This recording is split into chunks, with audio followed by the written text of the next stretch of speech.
Oh, hey guys, welcome back to another video. Today I'm going to be doing a Big Bang Theory reaction video. Last week I did a Big Bang Theory retrospective video. I think that's what came out last week. Today I'm actually going to be reacting to a video. Actually, no, it came out like 2 weeks ago, the video.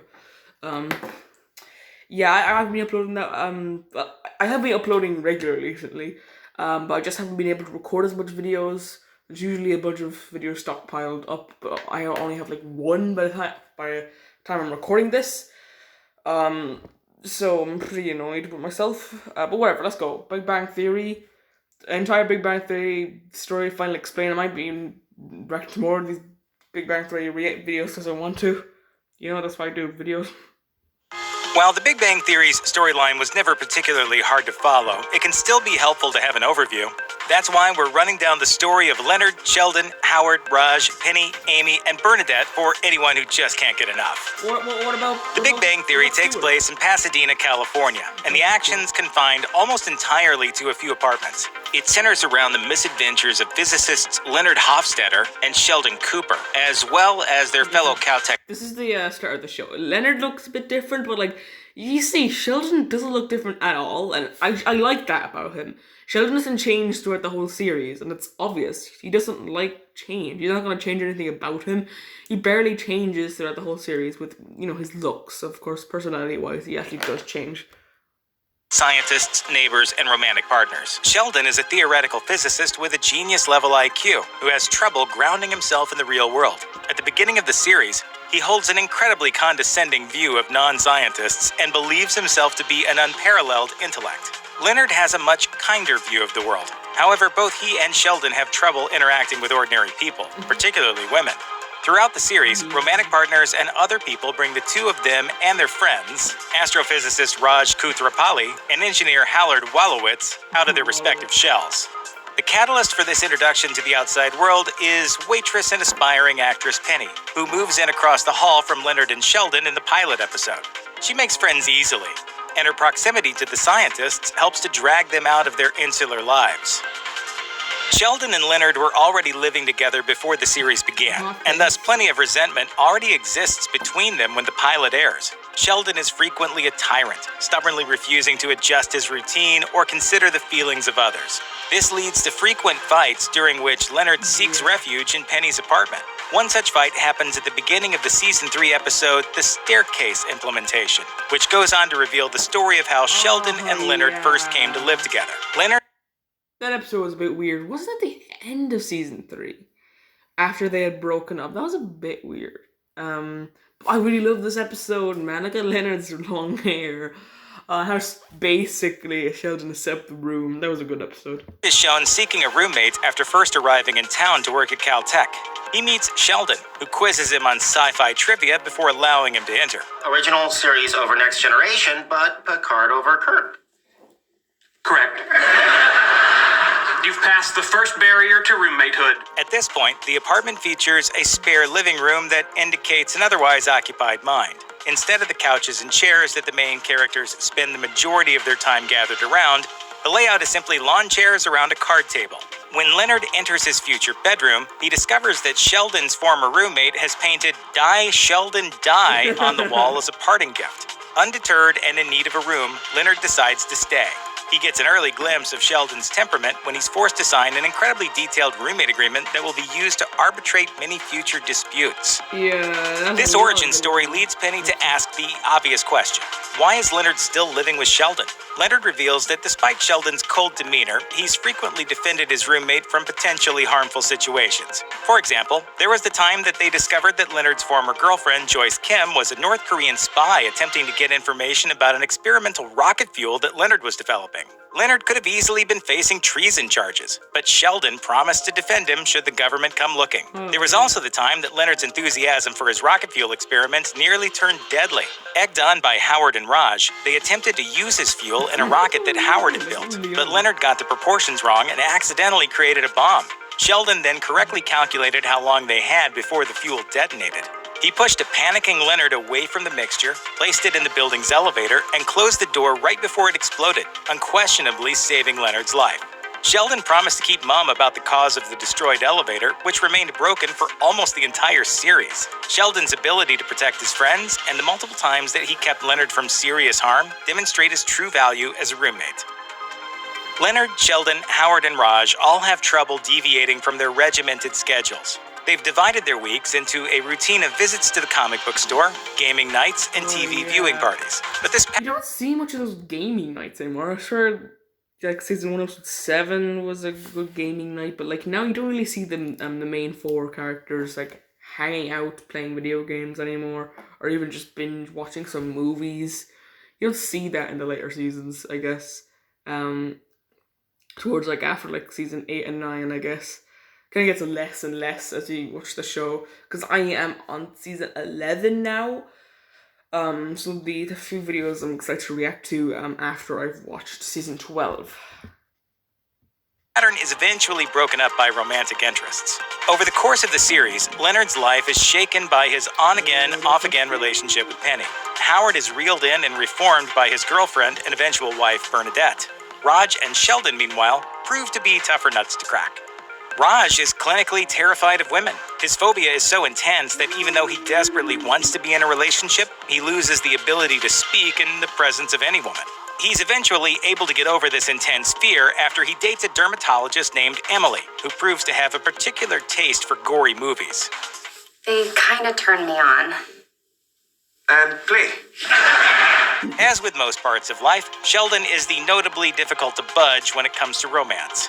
His changes in the area are gradual and hard-won, but they do indeed come, thanks to the efforts of Amy Farrah Fowler. She's remarkably similar to him, and probably the only person on the show who can fully understand his worldview. She had previously avoided romantic relationships her entire life to focus on her work in neurobiology. Sheldon did pretty much the same thing, but unlike Sheldon, Amy had always desired a romantic partner. So she turns her relentless planning energy and desire for a regimented schedule toward the concept of marriage. Sitcoms tend to depend on familiarity and a slow sense of growth, as viewers come to love the characters. The Big Bang Theory adhered to this strategy over the course of 12 seasons. There's romantic tension early on between Leonard and Penny, who seem to be constantly on the verge of a relationship. Once they do couple up, the ups and downs of their journey carry the series forward. Their relationship builds, explodes, and recombines throughout the show's run, as Penny guides Leonard and his friends toward a happy life outside their bubble. The couple fall apart in the 4th season, but Leonard ultimately realizes that he cares enough for Penny to pursue a relationship. They nearly break up again at the end of the 8th season while traveling to Las Vegas. But they then make an impulsive decision to get married and see it through even after Leonard admits that he kissed a coworker. Rather than wrap up the season with their wedding in typical sitcom fashion, the 9th season begins with them married and explores the hard work of keeping it together as they deal with Leonard's infidelity. They end the season planning a wedding do-over with family and friends, and they remain together through the series' end.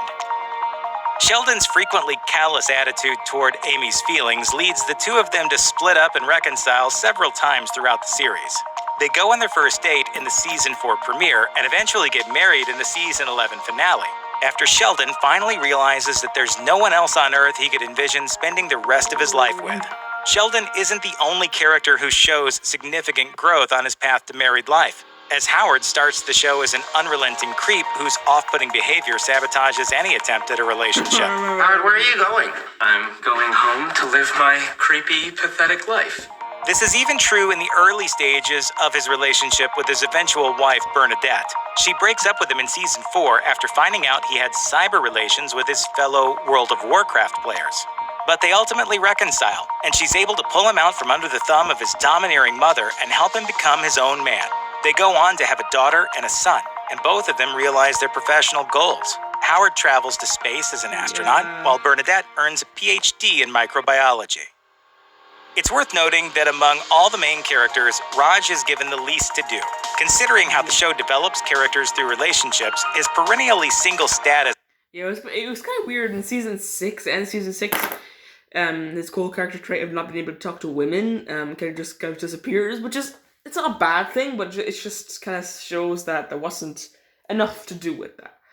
You know, he's the Indian one, so they all make Indian jokes at him and stuff, and stuff like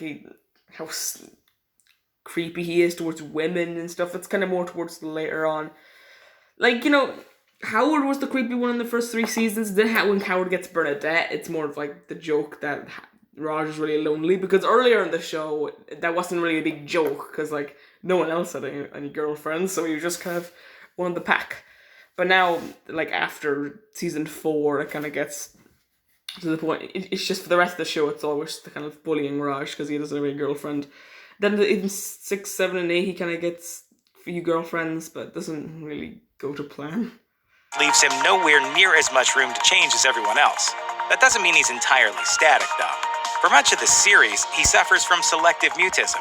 Whenever he gets near women, he loses the ability to speak due to overwhelming anxiety. His mutism can go away when he's drunk, or at least thinks that he's drunk. Eventually, he grows out of this condition. There's also occasional speculation that Raj is gay, thanks to his style of dress, love of women-targeted entertainment, and constant close Okay, man, he's not gay. He's bisexual. companionship with Howard. Weirdly enough, though, he's often seen having more success with women than Howard.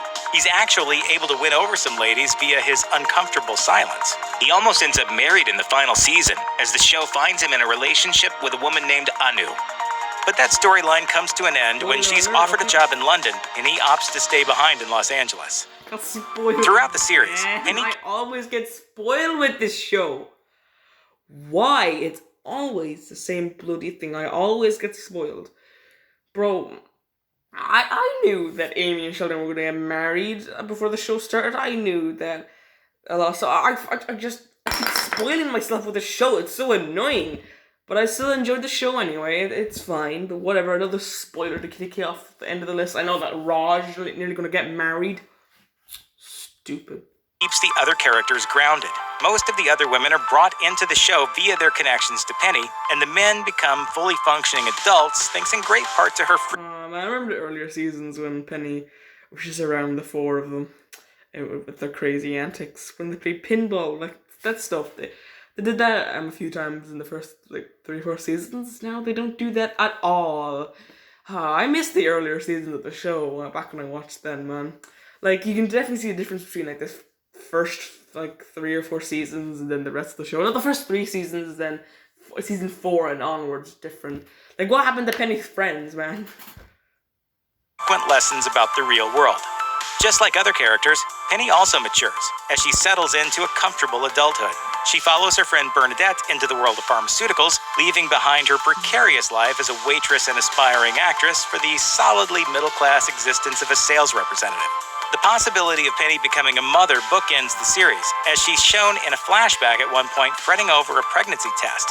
That test way back when was negative, which greatly relieved her at the time. The accumulated changes in her life and a much more stable existence are reflected in the way that she reacts to a similar situation at the very end of the series. Well, I can't get more pregnant. We'll see about that. The Big Bang Theory closes with quite a few conclusions and at least one beginning. Leonard and Penny finished the show celebrating a positive pregnancy test, ecstatic at the idea of being parents. Raj's romantic life is left up in the air, but it's implied that he's gone from someone who couldn't even speak in the presence of women to someone who might now be dating a world-famous actress. Howard and Bernadette have been settled down in marriage for a while, so the finale more or less just lets them be. Amy and Sheldon achieve their lifelong goal of a Nobel Prize in Physics, highlighting the way that it's always been about the work for them. However, after a big blow-up with everyone else over Sheldon's incredible stubbornness, he delivers the most shocking moment of the finale by realizing that there's more to the world than himself. From the Nobel ceremony stage, he thanks his family and then acknowledges his friends for their incredible patience. I was under a misapprehension that my accomplishments were mine alone. Nothing could be further from the truth.